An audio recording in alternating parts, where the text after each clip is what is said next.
Hola queridísimos amigos, espero que se encuentren muy bien donde sea que se encuentren. Hoy vamos a hablar de un tema que me fascina, la prediabetes. ¿Por qué? Bueno, como dicen los gringos, es un wake-up call, un llamado de atención de nuestro cuerpo para modificar algo en nuestra salud. Como médicos, y si ustedes que nos están viendo o me están escuchando son médicos o profesionales de la salud, muy pocas veces tenemos la posibilidad de incidir de manera temprana en una condición que pueda modificar el curso, la historia de nuestros pacientes. Pero la prediabetes es una de esas pocas condiciones donde tenemos una ventana de acción que puede cambiarle, transformarle la vida a un ser humano. Nos regala la preciosa oportunidad de modificar nuestra vida. Ignorar la prediabetes es ignorar el valor que tú le traes al mundo. Yo soy el Dr. Mo, un médico con especialidad en medicina interna, medicina de emergencias y medicina de obesidad. Vivo y practico medicina en New York City y mi mayor pasión de vida es educar a mi gente, a mi comunidad. Con confianza te puedo decir que tratar la prediabetes es una de mis cosas favoritas, porque si la logramos revertir, estamos dándole años y años de vida a ese paciente. Y el futuro de esta persona será completamente distinto, será brillante, será saludable y, lo más importante, alejado del drama. Hoy vamos a aprender cómo lograrlo. Esto es Dr. Mau Informa. ¡Vámonos! La prediabetes es una condición caracterizada por niveles elevados de glucosa, pero no tan elevados como para ser diagnosticada la diabetes tipo 2. Es una fase intermedia y en esta etapa intermedia el cuerpo ya está teniendo algunas dificultades para controlar y mantener estables los niveles de glucosa en sangre. Pero doctor Mao, si es antes de la diabetes tipo 2 es una fase benigna, ¿no es así? Falso. En los últimos años ha explotado un sinfín de literatura médica explicando que ya desde la fase de la prediabetes ya se empieza a notar cambios adversos, modificaciones anómalas en nuestros vasos sanguíneos que nutren a diferentes órganos. Esto no es bueno. Ojos, riñones, etc. Por eso no hay tiempo que perder. Existen tres formas o tres pruebas de diagnosticarla. Una es con la glucosa en ayunas cuando se encuentra entre 100 a 125 miligramos por decilitro después de 8 horas de ayuno. También está la prueba de tolerancia a la glucosa cuando los niveles están entre 140 y 199 miligramos por decilitro de glucosa 2 horas después de haber tomado una bebida azucarada. Y finalmente la hemoglobina glicosilada que todo mundo conoce cuando los niveles son entre 5.7 y 6.4%. Esta prueba refleja el resumen de tu glucosa en los últimos 3 meses. Cada una de estas pruebas tiene sus pros y sus contras, pero realmente funcionan la mayoría de las veces para diagnosticar prediabetes y diabetes tipo 2. A mí en lo personal y como sugerencia de muchos organismos internacionales, me gusta confirmar estos resultados con otras pruebas 2 o 3 semanas después, solo para saber que estamos en el correcto diagnóstico. Esto es algo que pueden obviamente platicar con sus doctores. Ahora, hay algo que no me gusta de esto. ¿Por qué no analizan en sangre los niveles de insulina? ¿Por qué no se analizan en sangre los niveles de insulina? ¿Por qué todo es la glucosa? Cuando la glucosa no es más que un efecto secundario de tus niveles de insulina elevados por un periodo de tiempo. Hay una manera fácil que las personas pueden saber si tienen sus niveles de insulina altos, que es medirse su circunferencia abdominal y multiplicarlo por 2. Y si ese número da mayor que la estatura de esa persona, lo más seguro que tenga una resistencia de insulina ya en su cuerpo. ¿Por qué mi teoría? ¿Por qué no se mide la insulina? Porque no hay una píldora, no hay un medicamento que te baje la insulina. Sin embargo, ¿por qué te miden la glucosa? Porque hay medicamentos que te bajan la glucosa. Por eso te miden la glucosa. Porque en el sistema capitalista no vamos a medir algo que no podamos venderte un medicamento. Y hasta que alguien no me demuestre lo contrario, voy a tener ese pensamiento. ¿En qué me baso para decir eso? Cuando la persona está acumulando grasa, por ejemplo, y los adipocitos son las primeras células en el cuerpo que se convierte en resistencia a la insulina. ¿Por qué razón? Porque cuando ya hay una hipertrofia del adipocito, es decir, ya el adipocito está muy grande, y ya esto yo lo he explicado en videos anteriores, el adipocito puede crecer hasta 20 veces su tamaño.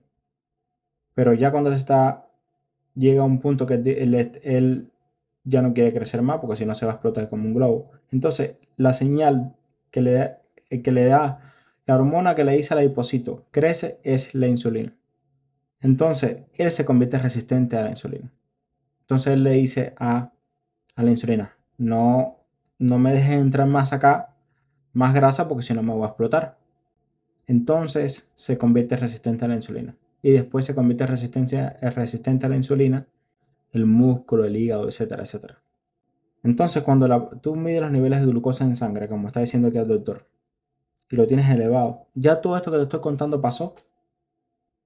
Y pasó hace tiempo.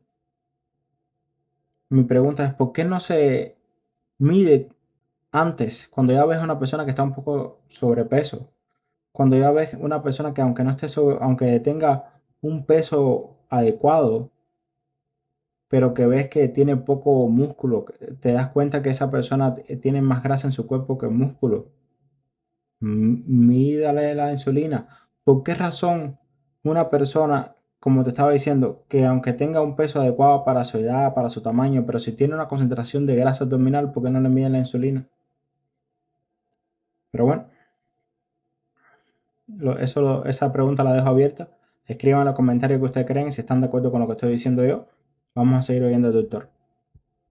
Ahora, ustedes saben que me caracterizo mucho por darle un valor a las palabras, quizás de manera más estricta que otras personas. Esto lo hago por una sencilla razón. Siento que cuando le das un valor a las palabras, haces la vida, las instrucciones más fáciles de entender y se respeta la escala de grises que existe en este planeta Tierra. Cuando hablamos de diabetes tipo 2, el término correcto es remisión. Esto porque varios comités internacionales han sugerido que esta es una palabra que refleja de manera más certera lo que sucede en el cuerpo cuando se llevan a cabo cambios en el estilo de vida que permiten poner o echar hacia atrás esta enfermedad. En prediabetes, echar hacia atrás pero no curar. De esa manera también todos esos comités internacionales también y todos esos organismos se encargan de tener siempre a la persona con un diagnóstico para seguir vendiéndole medicamentos y para que se puedan poner los códigos en la aseguranza y la aseguranza siga pagando por los medicamentos.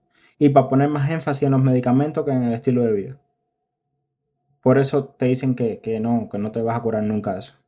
Para que tú te metas en tu cabeza que el resto de tu vida vas a seguir tomando medicamentos. no existe un consenso internacional, pero muchas organizaciones, hospitales y expertos aceptan que la palabra reversión de la prediabetes es aceptable. Por dicha razón, yo también lo uso. Si en el futuro llegase a existir un nuevo término, yo se los voy a dejar saber de inmediato, pero por ahora es justo, sano y es un consenso que podemos usar la palabra reversión de prediabetes. Ahora sí, ha llegado el momento de darte las 5 estrategias para poner la prediabetes en reversión. Y no olvides suscribirte en drmauriciogonzalez.com a nuestro boletín para que te llegue la información del programa multicomponente que te llevará de la mano para que lo logres esto con verdaderos profesionales y con información de calidad. Primera estrategia, reducir la grasa visceral. Fíjense cómo no estoy diciendo perder peso, no. Esto ya es de los años 90. Estamos hablando de reducción de grasa visceral. Estamos hablando de una remodelación de la lipodistribución. ¿Qué significa esto? Queremos menos grasa de la mala, queremos más músculo y el peso sí importa, pero no importa tanto. En lo que nos debemos enfocar es en la distribución de grasa en nuestro cuerpo y en el crecimiento de la masa muscular. Esta grasa visceral, particularmente la que rodea los órganos como hígado, páncreas, etcétera, es crucial para revertir la prediabetes. La grasa. Una manera de saber si tú tienes más grasa visceral que grasa subcutánea, que lo que está diciendo el doctor es muy verdadero, que en realidad la grasa subcutánea es más bien saludable porque no te trae tantos problemas metabólicos como la grasa visceral. Una manera fácil de saberlo es si las personas, si tienen el abdomen duro, esas personas que tienen la barriga que es bien dura, casi siempre eso es porque tienen mucha grasa visceral. Pero cuando la barriga tú te la tocas y la grasa que sientes es más bien suave, eso es casi siempre porque la grasa está mayormente en el tejido subcutáneo.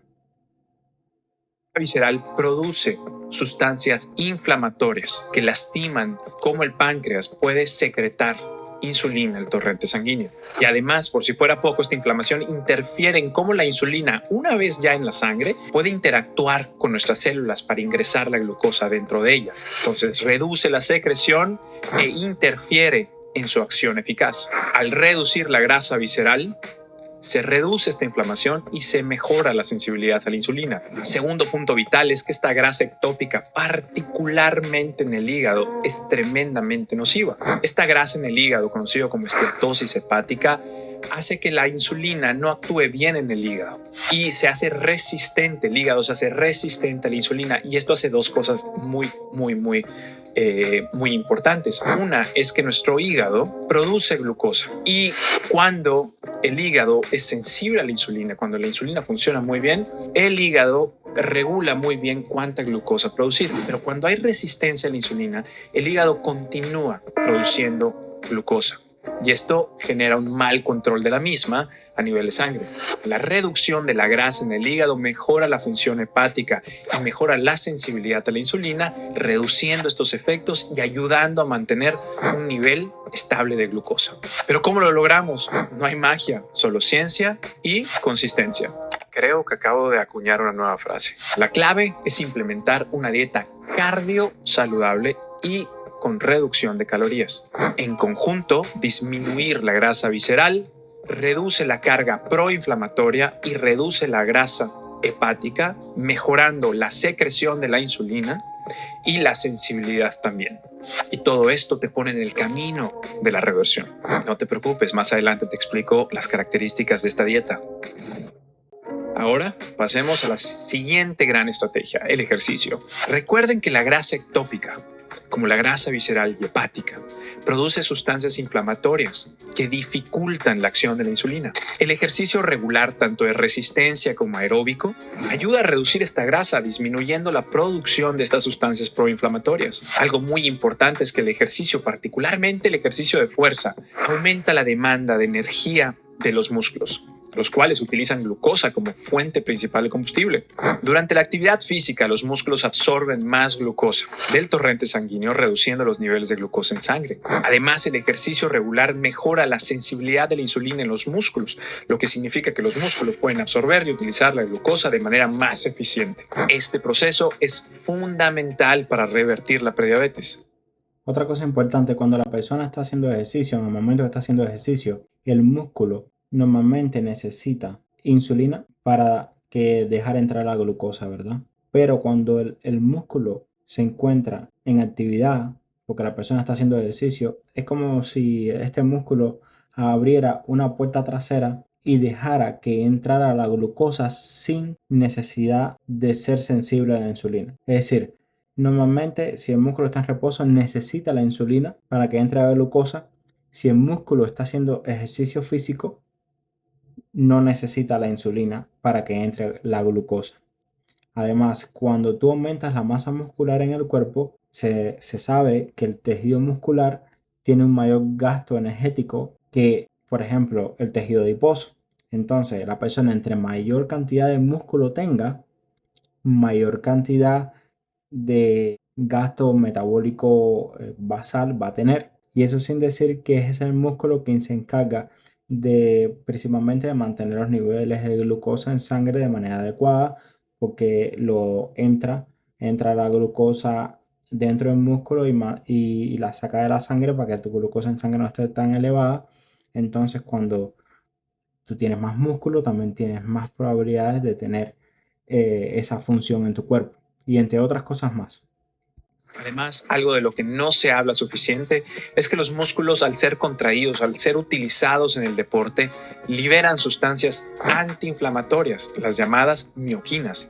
Estas mioquinas ayudan a contrarrestar las sustancias proinflamatorias producidas por la grasa visceral y ectópica, contribuyendo a un ambiente menos inflamatorio en el cuerpo. En resumen, la mezcla de ejercicio aeróbico y de fuerza ayudan a reducir la inflamación.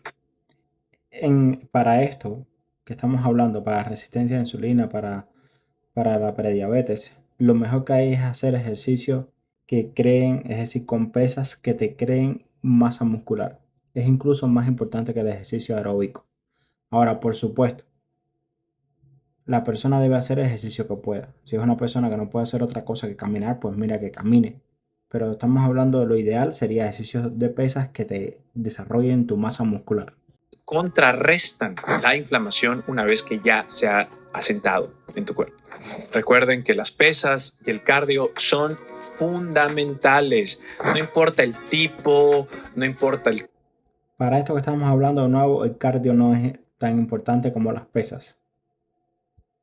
Cuando solo importa que lo hagas. Estoy pensando hacer un episodio donde les explique cómo hacerse su propia rutina de fuerza. ¿Les interesaría?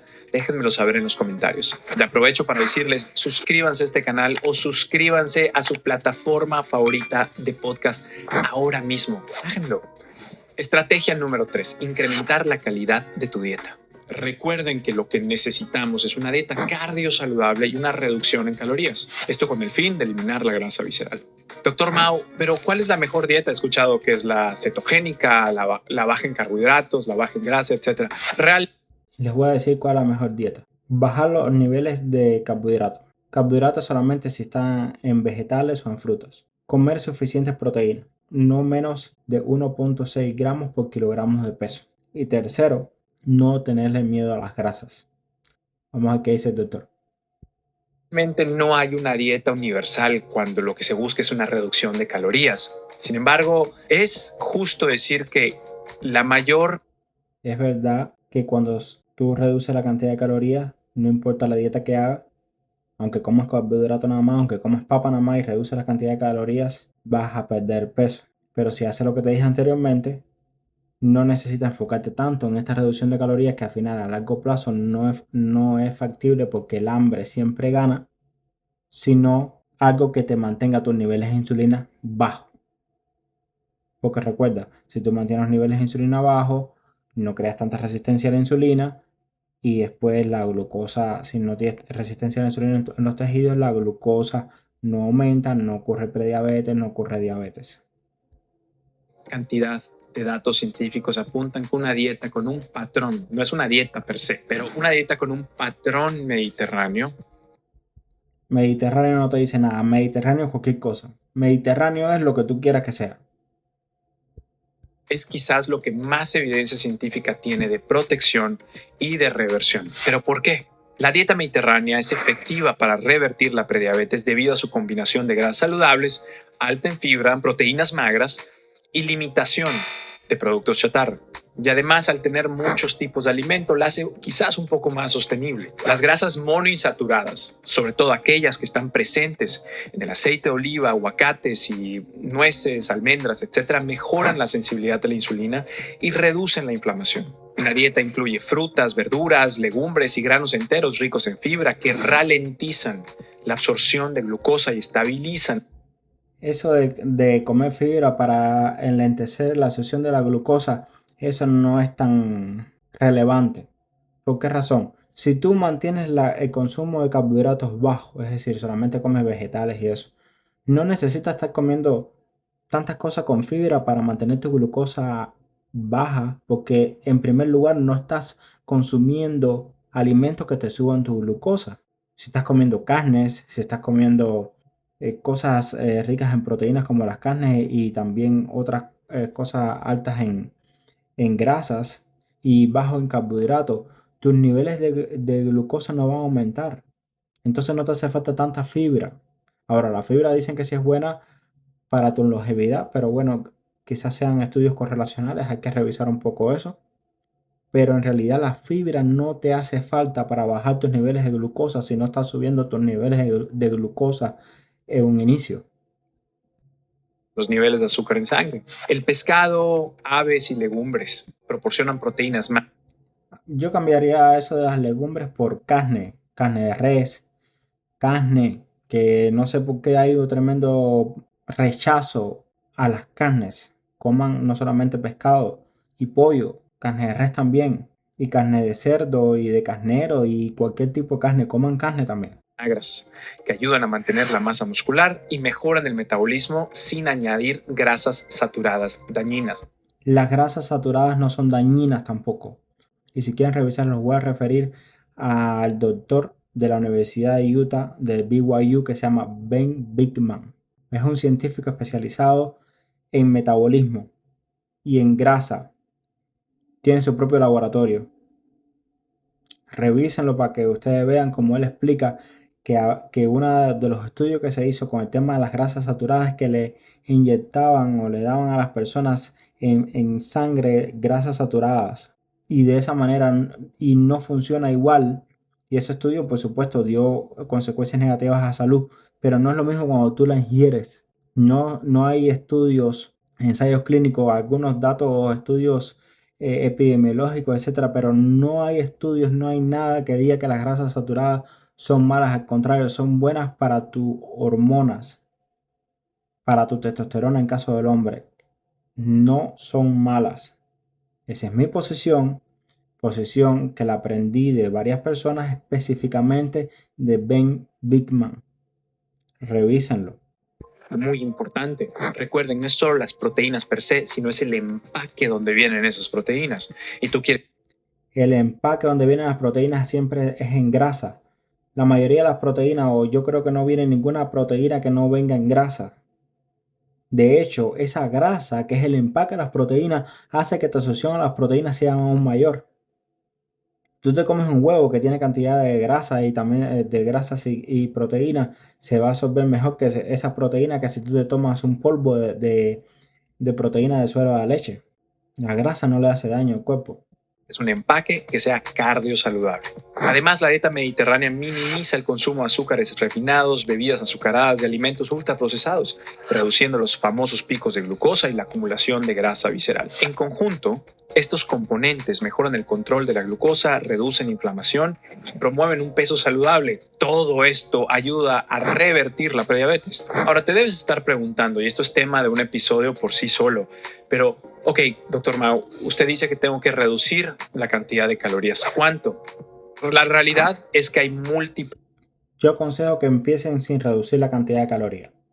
Solamente hacer ese cambio. Cero carbohidratos, o si quieres comer algo de carbohidrato que sea frutas y vegetales, bastante proteína, principalmente animal, y no le tengas miedo a las grasas.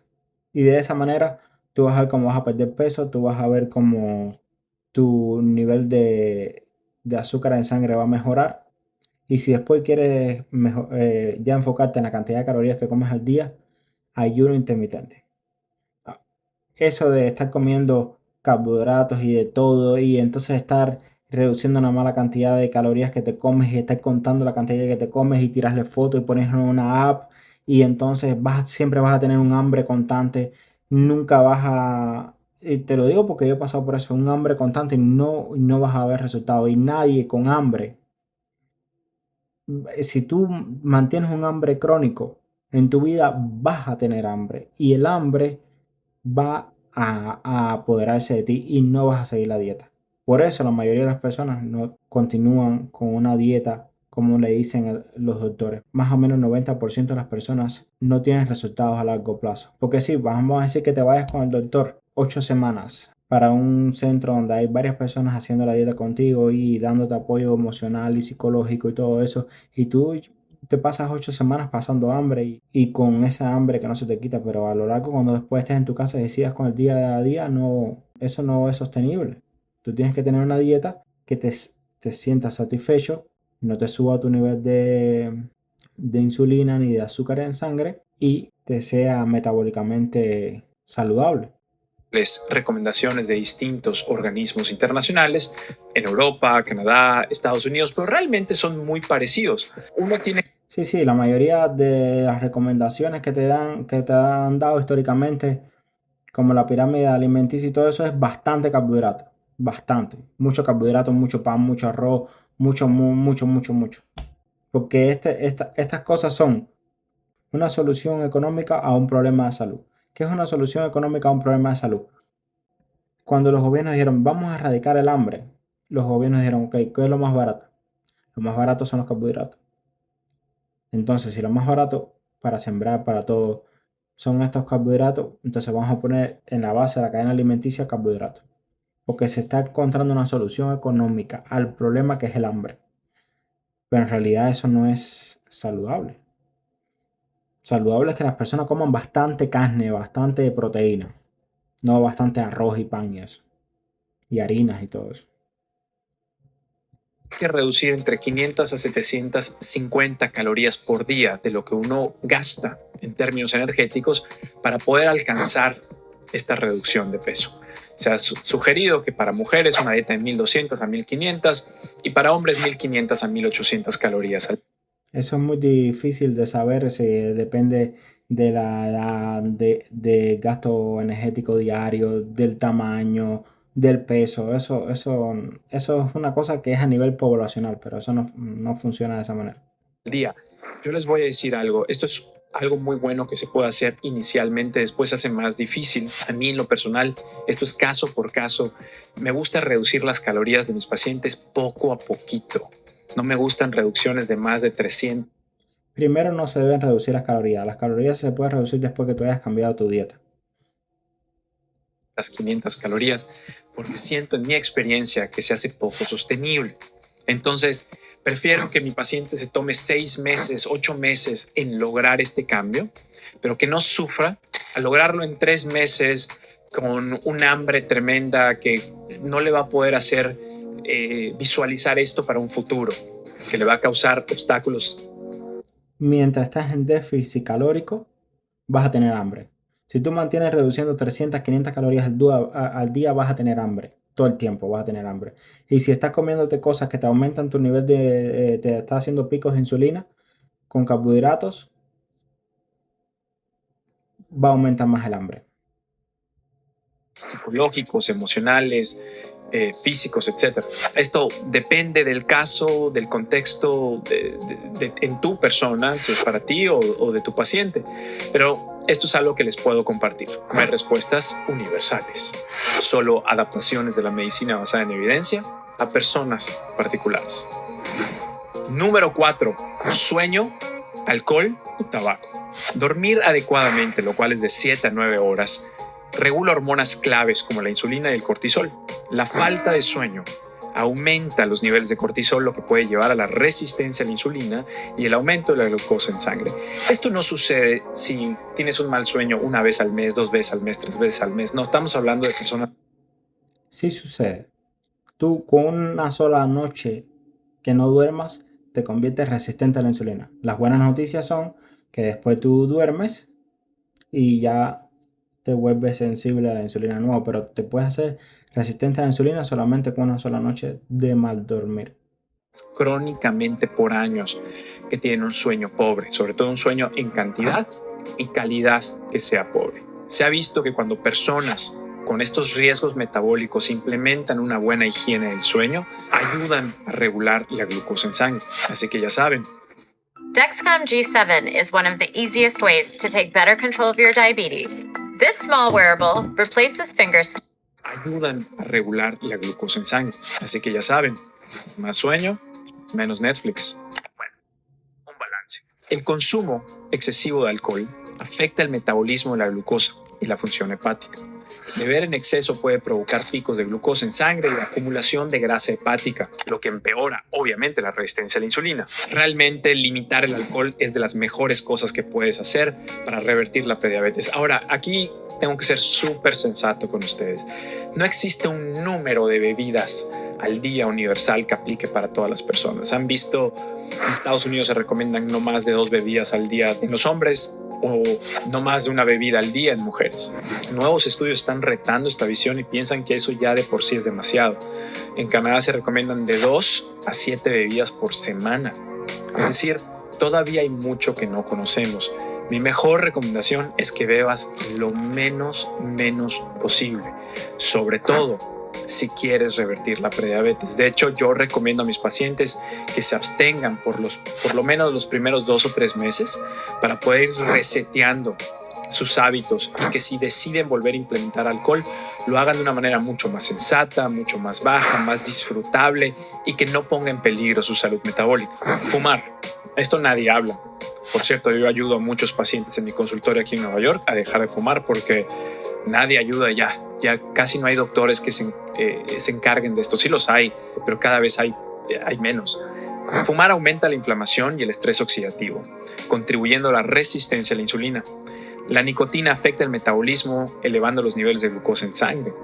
Y además, recuerden que todas las sustancias tóxicas que trae el tabaco, todo esto genera más inflamación en el cuerpo. Y ustedes ya saben que la inflamación es terrible porque afecta cómo el páncreas produce insulina y cómo el cuerpo recibe esta insulina. Es decir, afecta todo el camino de la insulina. En conjunto, dormir bien. Hablando del cigarro, pero hay que tener en cuenta también lo siguiente. Algunas personas, o la mayoría de las personas, cuando están fumando, comen menos, porque ya no tienen tanta necesidad de estar comiendo porque están fumando. Sin embargo, cuando las personas dejan el cigarro, dejan el tabaco,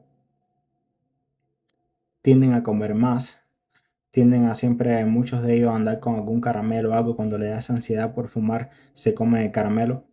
Lo que quiero decir es que el cigarro, es verdad todo lo que dice el doctor, pero también si se le dice a la persona que deje de fumar, también tienes que tener en cuenta que puede aumentar su ingesta de alimentos, su ingesta calórica, aumentar de peso, aumentar la resistencia a la insulina y la diabetes y la prediabetes empeorar.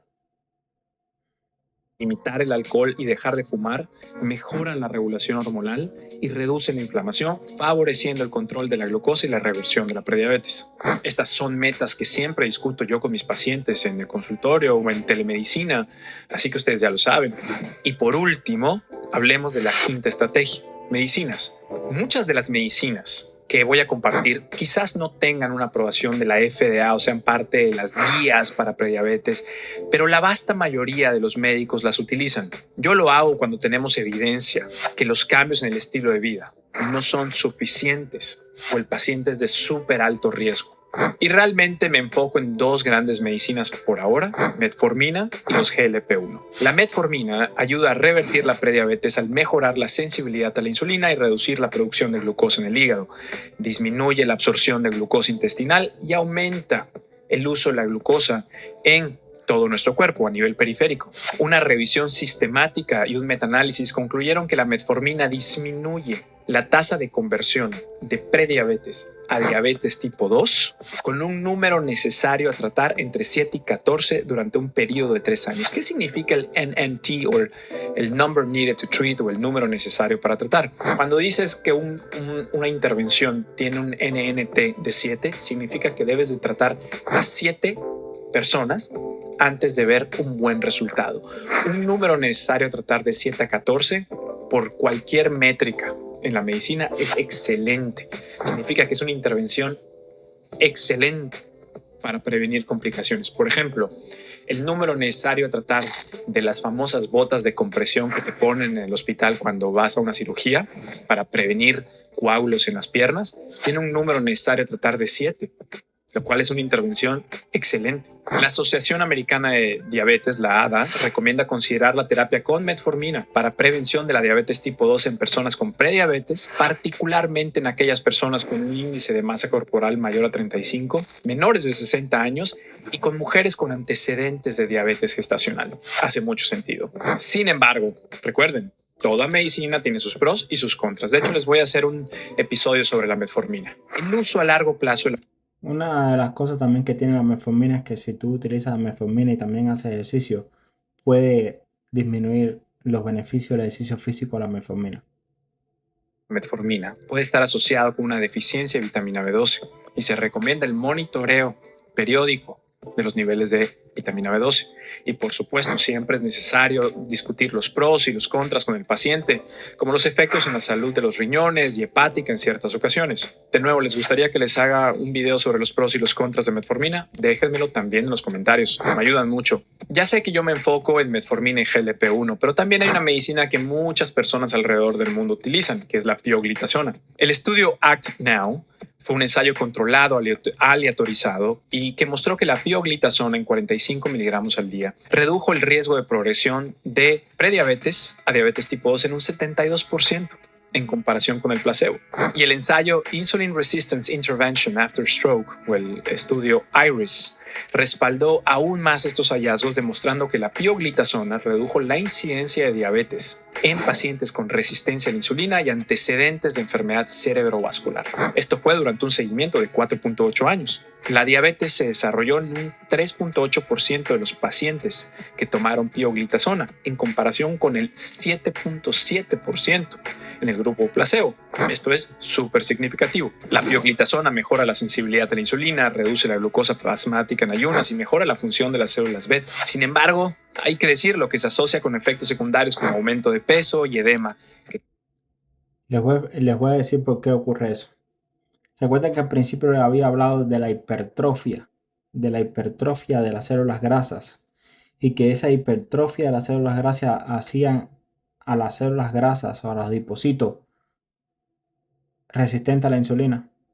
Pues una de las cosas que hace este medicamento, la pioglitazona, es que crea nuevos adipocitos. Al crear nuevos adipocitos, esos adipocitos que ya se van a explotar, que están resistentes a la insulina, porque le están diciendo a la insulina, no deje entrar más grasa aquí, si no me voy a explotar. Entonces pueden compartir la cantidad de grasa que tienen con los nuevos adipocitos. Entonces, al compartir la cantidad de grasa con los nuevos adipocitos, la persona aumenta de peso porque estás creando más adipocitos, más células grasas, pero al mismo tiempo baja o disminuye la resistencia a la insulina porque esos adipocitos que ya se iban a explotar, pudieron transferir o pueden compartir esa grasa con los demás. Y eso disminuye la resistencia a la insulina, que es lo que habíamos hablado anteriormente, que por qué ocurría. Siempre deben considerarse al momento de prescribir este medicamento. Ahora pasemos a los nuevos medicamentos famosos que están por todos lados, los GLP-1. Y la verdad es que no son tan nuevos. El Exenatide, un GLP-1, fue aprobado hace casi 20 años. Así que no se dejen llevar por el consenso que encuentran en redes sociales. El uso de agonistas del receptor GLP-1 para la prediabetes es un área de creciente interés. Porque recuerden, su indicación principal es obesidad y diabetes tipo 2. Entre los GLP-1, la liraglutida y semaglutida han mostrado resultados prometedores en la mejora del control glicémico y la promoción de la pérdida de peso, lo cual es beneficioso para revertir la prediabetes. La liraglutida ha demostrado mejoras significativas en la sensibilidad a la insulina y reducciones en los niveles de glucosa en ayunas y postprandial. La semaglutida, Ozempic, Wegovy, Rybelsus en su manera oral, disponible de nuevo en todas estas formulaciones, ha mostrado una eficacia superior en la reducción de la hemoglobina glicosilada y el peso corporal, particularmente con semaglutida. Primero semaglutida, después liraglutida y muy abajo Rybelsus. Y hoy mismo tenemos a un nuevo chico en la cuadra. Esto fue mi traducción de A New Kid in the Block. La tirzapatide. Esta es una agonista doble. No solamente tiene un GLP-1, sino tiene un GIP, que es otro polipéptido, y ha mostrado efectos sin precedentes en la reducción de glucosa en sangre y el peso corporal, convirtiéndolo en una opción potencial para el manejo de la prediabetes en el futuro. Todavía no tiene indicación por la FDA, pero estoy seguro que en el futuro lo vamos a ver porque es una forma muy, muy buena y efectiva de revertir la prediabetes. Recuerden, es una etapa temprana. Como pueden ver, tenemos un enorme abanico de posibilidades los doctores. Unas cosas que no se habla mucho de estos GLP-1 es que cuando tú bajas de peso, casi hasta el 40% del peso que estás bajando tienen que ver con pérdida de tejido que no es grasa. Es decir, pierdes músculo, pierdes de todo también. Y lo otro es que puedes tener náuseas y todo eso, pero esas náuseas y todo eso es porque como enlentece la peristalsis del estómago, te puede hacer hasta una gastroparesis, es decir, que el estómago se te ponga bien duro, durísimo, y no se mueva, ¿ves? Entonces eso se ve bastante y no se habla tanto. profesionales de la salud hoy en día para tratar a nuestros pacientes. Lo ideal es que nuestros pacientes lleguen a nosotros de manera temprana. Así que si estás viendo este video o escuchando este episodio y tú estás en estas, recuerda, no sientas miedo. Tenemos muchas cosas para ayudarte y lo podemos hacer de manera divertida, con compasión, sin estigma y algo que sea razonable y sostenible en tu estilo de vida. Gracias por estar en este episodio. Les suplico, la única manera de que ustedes sigan recibiendo esta información de calidad, que me enorgullezco que todos mis canales son canales tremendamente profesionales, basados en evidencia y con contexto, algo que le falta al mundo de las redes sociales. Así que te suplico que me ayudes compartiendo, suscribiéndote al podcast, al canal, en todas mis redes sociales, para que podamos seguir creciendo una comunidad que realmente base su actuar en evidencia científica y en el disfrute. Me gusta mucho cómo este doctor hace los videos y espero que también a ustedes les haya gustado como yo he hecho algunos comentarios, y por favor compartan con alguien que le interese o que le pueda beneficiar este video. Muchas gracias, hasta luego.